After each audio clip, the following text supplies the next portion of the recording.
Hi guys, welcome back to Cooking with Claudia.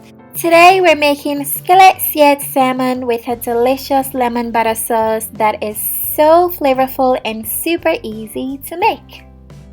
This is one of my favorite recipes and I am very sure you guys are going to love it. So let's get started. Okay guys, I'm using skinless Atlantic salmon and we're going to start by seasoning them with salt and freshly cracked black pepper.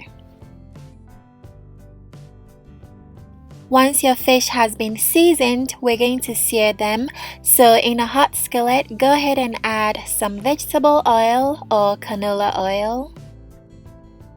Place the salmon in the hot oil. Make sure you don't overcrowd the pan. Then we're going to cook them on medium heat for 4 minutes until the bottom is golden brown.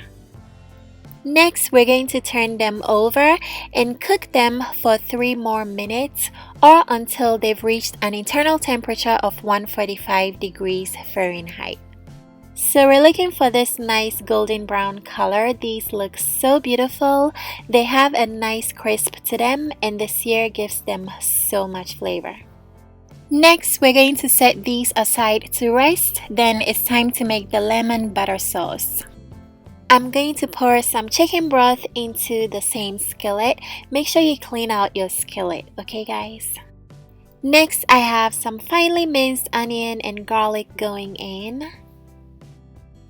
We're also adding the juice of half a lemon, and if any of the seeds get into the pan, make sure you remove them, okay? Add some milk and whisk everything together very well. Once the sauce comes to a simmer, we're going to do a reduction, which means let the sauce cook until it reduces by half, just like this. And the purpose of the reduction is to intensify the flavor. Next, we're going to add some very cold butter a little bit at a time. So allow each piece to melt before adding the next one. Adding cold butter this way will help thicken the sauce very nicely. Once all the butter is melted, take it off the heat and you can serve this over your salmon.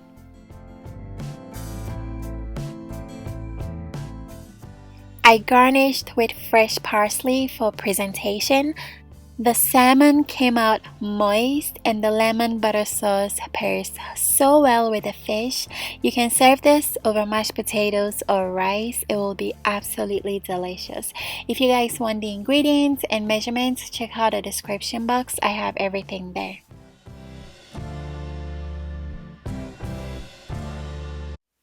So I hope you guys enjoyed spending time with me today. If you try this recipe, please let me know how it comes out. Please subscribe to my channel if you're not already because I have a lot more delicious recipes to come. I'll see you soon. Bye!